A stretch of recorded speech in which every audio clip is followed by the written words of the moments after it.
Check Podcasts.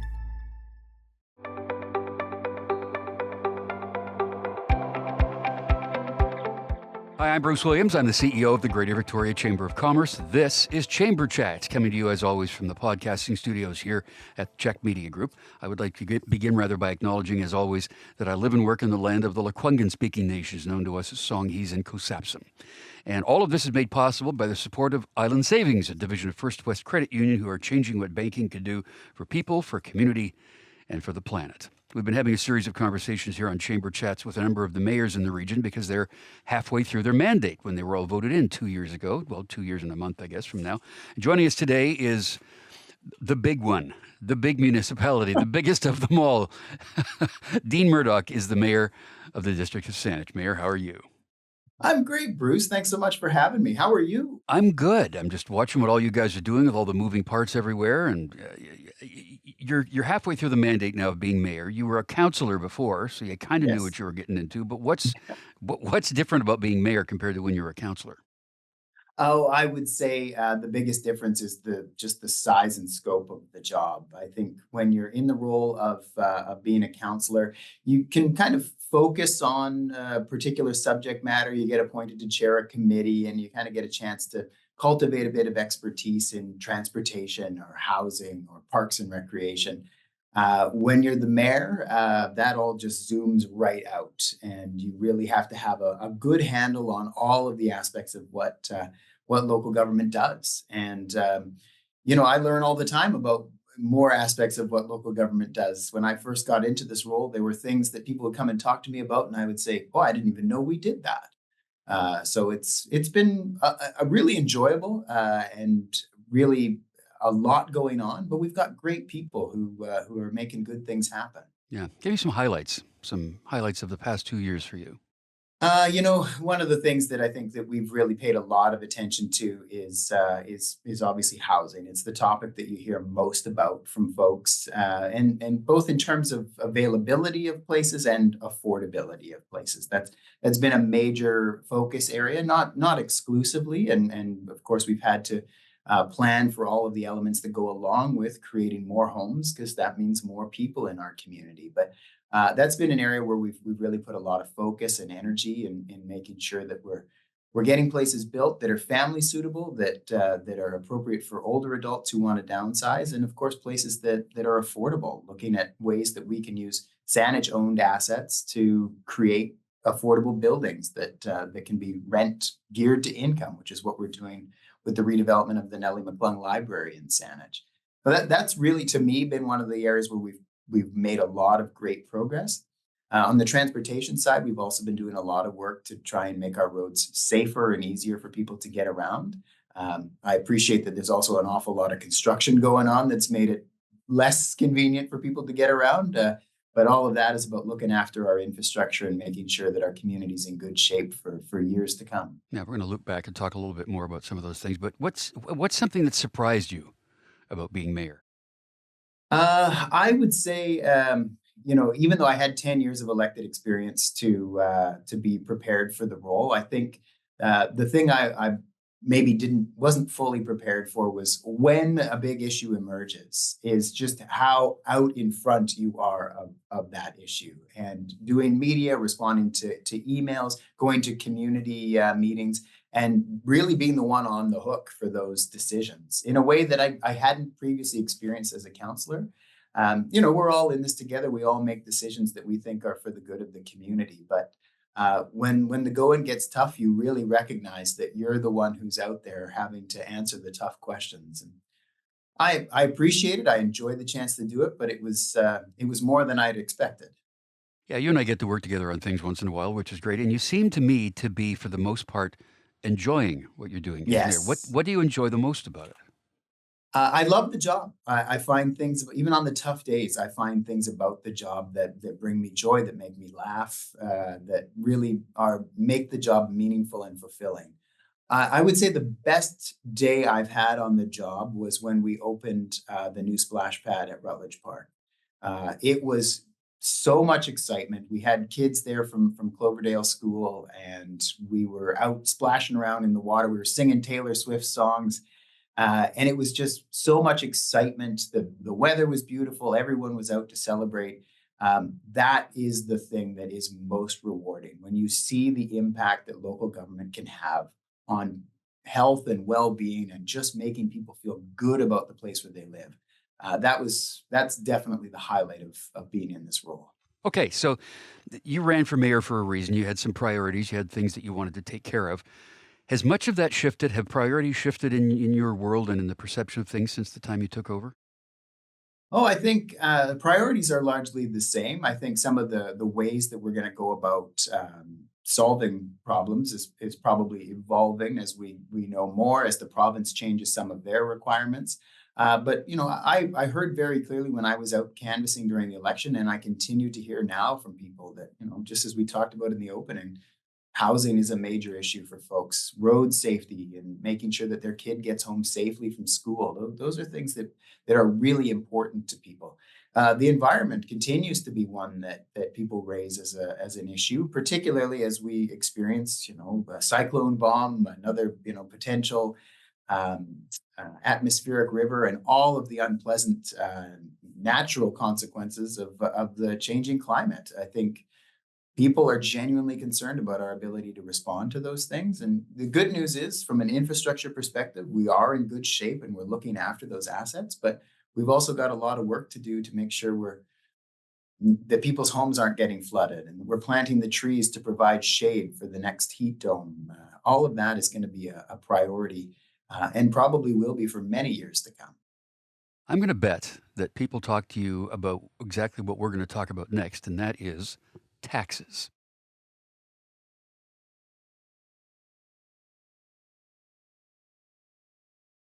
Our guest today on Chamber Chats is Dean Murdock. He is the mayor of the District of Saanich. So taxes, Mayor, everybody's talking about how much of an increase will there be? And we've heard numbers vary from anything from 8% to 15% in some municipalities. But talk about that process with me. How do you go through that and how are those determined? Well, I mean, the thing that really, the numbers start to come together early. Staff come to council with the budget guidelines in August. It gives us a sense of all of the impacts that we anticipate for 2025. So what are the things in terms of the collective agreement that forecasts how much our staff costs are going to be, the capital plan for our infrastructure improvements and how much that's going to drive budgetary requirements, from emergency services, what police and fire are going to cost. All of those things start to, as you can appreciate, add up pretty quickly, in addition to all of the regular services that the municipality provides. And so as those numbers come together, it gives council an opportunity to say, oh, I don't think we're going to be able to approve something quite like that. And so staff can then go back and sharpen the pencils a little bit and come up with a number that's probably not going to be one that anybody likes, but is going to be way less impactful than what might otherwise land on the tax bill. I mean, inflation is a factor in all of our lives, and the cost of living has gone up dramatically. But it's no different from a municipality's point of view, right? You're in the same boat.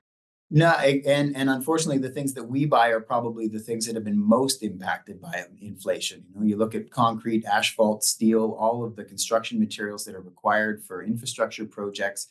Those are all the things that municipalities rely on, and they continue to increase in costs at 10% per year, which is really a major driver in the cost that we have to confront. So, I mean, we have a responsibility to make sure we're looking after our infrastructure and we're doing the appropriate asset management and maintenance. But we also want to look at ways that we're not doing everything all at once, so that those costs remain manageable. Also in the conversation, often you'll hear people say, okay, you don't want your taxes to go up. What are you willing to do without? Yeah. Right? There's really no answer for that, is there? No, there's not. And the for every email I get that complains about the cost of services and taxes, there's another 5 emails calling for additional services. Local government is really on the receiving end of most of the downloading that goes on at a senior government level. Whether or not it's deliberate, when something gets dropped, it usually lands on local government to try and fill that void. And, I think we're starting to see the limits of our ability to do that. Yeah, we talk about the challenges of getting around. Traffic is increasing more all the time. You talked about transportation as an issue. Is there any more traction on the idea, pardon the pun, but any more traction on the idea of a regional transportation agency of some kind? Yeah, I've got good news on that front. The regional district has been hard at work in developing a transit service. So it will do the work that had previously been sort of siloed among 13 municipalities, the CRD, BC Transit, and even the Ministry of Transportation and Infrastructure around planning and priority setting.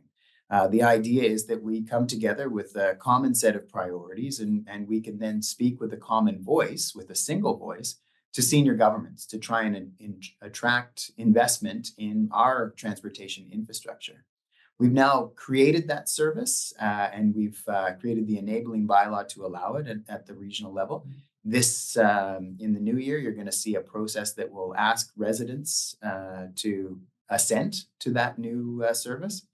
And assuming we're successful in that effort, it means that we can really begin the work of doing regional transportation planning and priority setting. And I think that's a significant step forward. This is the farthest we've ever come in terms of regional cooperation around transportation.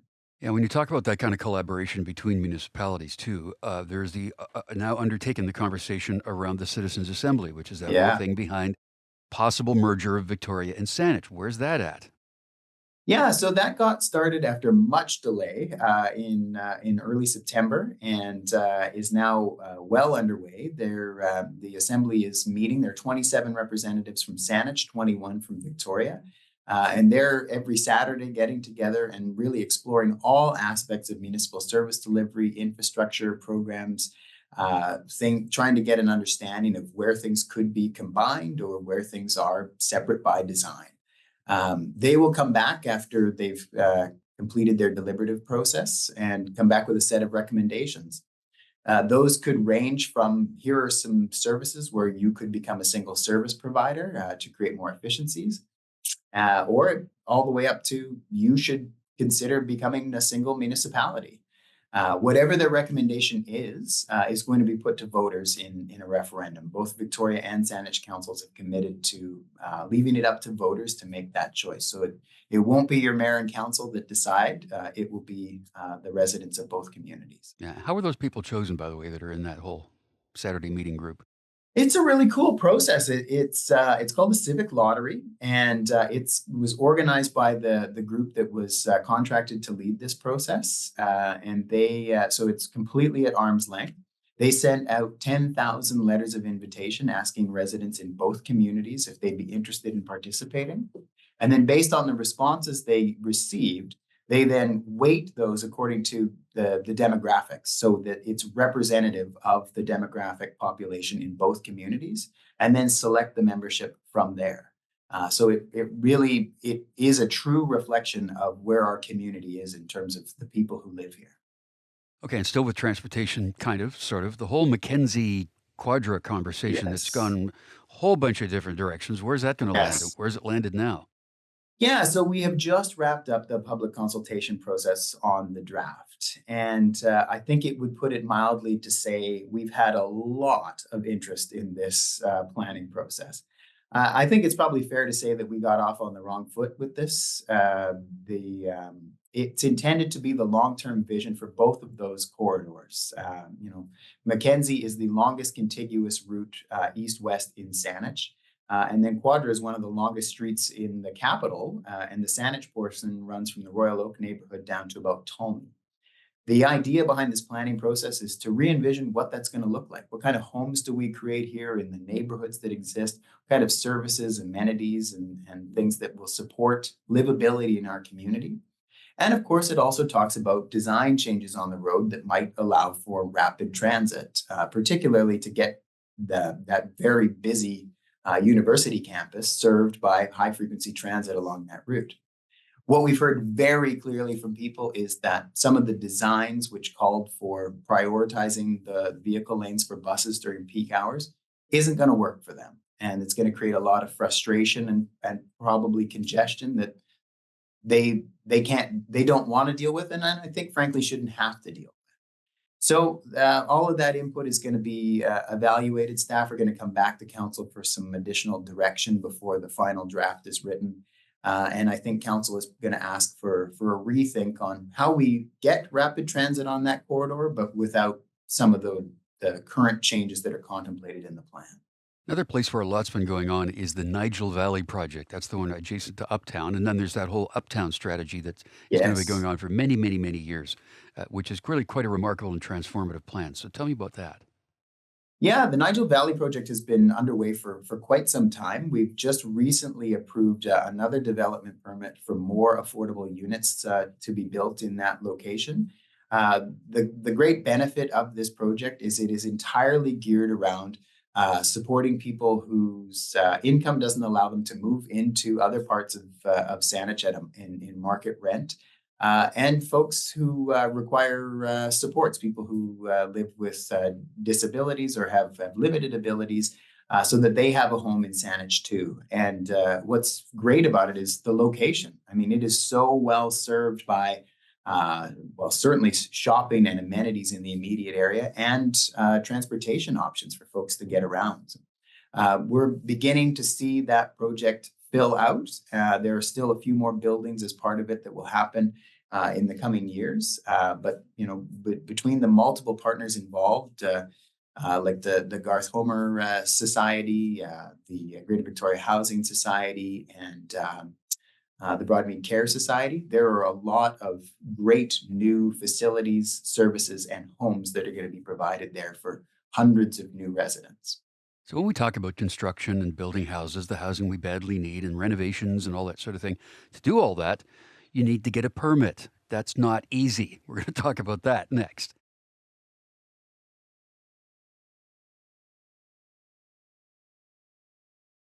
Our guest on Chamber Chats today is Mayor Dean Murdock, District of Saanich. So we've all heard the stories, Dean, about somebody saying, well, it took me months and months and months to get my permit approved from the District of Saanich or any other municipality. What's the slowdown? Why does that process take so long? Yeah, I certainly hear it a lot. I heard it a lot during the election campaign. Of course, I still continue to hear that from people who are building, both in the private sector and in the nonprofit sector. Um, Part of it is the requirements in terms of building complex, large, multi-unit buildings. That there are just some code issues that require a lot of structural work that takes time for staff to work their way through. There was a time where there was a backlog due to the availability of staff. Just like a lot of employers, we suffered from folks to recruiting folks to come and work in the district. I'm pleased to tell you we're now fully staffed and have a robust planning department who can manage these complex files. And we've also done a lot of work to streamline those processes so that as those applications come through, we've established a pre-application period so that requirements are clear to anyone who's looking to build right at the outset. And that puts us in a much better position to ensure we're ticking all of those boxes and the application is going to flow through much more seamlessly. And finally, some investments in technology that have allowed things to happen much more quickly, including the submission of applications, and that staff can do reviews concurrently rather than having a paper file that actually gets handed off from one staff member to another. It can now all happen electronically at the same time, and that moves things through much more quickly. So we're making great progress in that regard. I think we're seeing the outcome of that in terms of the number of building permits that we're approving. This year we had an all-time high, tripling the number of permits that were approved the year before. And importantly, a third of those permits were for non-market homes. So we're making a significant dent in terms of affordability and building places that are genuinely affordable for people in our community. I do a fair amount of travel around the region just because of the position I have, and we cover all the 13 municipalities with our chamber. I realized the other day that I was very subconsciously avoiding Shelburne at all cost, just because it's been it's been a war zone for what 40 years. No, but it's been a Yes. long. What's going on with that corridor? Tell me about that. Well, the good news is it's almost finished. The bad news is it's going to get worse before it's over. Oh man. Uh, yeah, we have finished the second phase. It's almost completely open now for vehicle traffic. There's new bike lanes and lighting and sidewalks and all kinds of improvements that make the south end of Shelburne a much more pleasant experience for anybody driving, walking, or biking. It's now the hard part, or the hardest part is the middle section right around Cedar Hill and and Shelburne Street, where you see those two shopping centers Mhm. at the same in that same intersection. That part has to be redone, and that work has now gotten underway. So it has slowed traffic to one lane in each direction through a section of that road. There's a lot of cut and cover construction going on as we replace the pipes under the ground. And that is why this project has been as slow as it is, because it's really about replacing the below surface infrastructure more than just rebuilding the road on top. So we're well into it now. The work is expected to be completed by 2026. And when it's finished, it is going to be a remarkable improvement over what's been there. But I get the frustration from folks who've been putting up with this for many years now. And I know we're all looking forward to having that new road completed. We have heard various people connected with the city of Victoria say that other municipalities need to pitch in and help them because of the amount of social services that they provide and the street issues that go along with that and that sort of thing. Is there any possibility Saanich is going to do that? Yeah, I appreciate that the city has raised this issue, particularly around shelter beds and warming centers. I think the city's been signaling quite significantly over the last year, at least, where they have become the epicenter for most services and shelter spaces in our region. And I agree with them. That's not fair. They're bearing a more significant load than is proportionate to their size. It's not dissimilar to what you see in other downtowns across North America, but we all have a role to play in supporting the unhoused folks in our community and those who are in need of services in our community. So Saanich will certainly step up to the plate. We're actively working with a nonprofit provider now to open more shelter spaces so that during emergency weather, we've got more places in Saanich for people to go. And we also want to be part of adding more space to support a suite of housing solutions for folks in our community. So it's shelter spaces, temporary housing, and permanent housing. No one should be left out in the cold. We should be able to provide a roof over the heads of everyone in our community, and Saanich will certainly be part of a process to get us there. There are conversations that you have about all of these issues, and I always say to people, if you've got something that you're questioning about your municipality, go to the website because every municipal website has all the information you're probably looking for, including the fact that Saanich has been declared bird friendly, and you can find a bird friendly news at saanich.ca. Mayor, there's lots more to talk about, but we'll have to do that another time because we are out of time. But we always appreciate your very valuable time, and thanks for being with us. Thanks so much, Bruce. It's always a pleasure. I look forward to the next one. Right on. That's Dean Murdock. He's the mayor of the District of Saanich. I'm Bruce Williams, and we'll see you again for another Chamber Chat.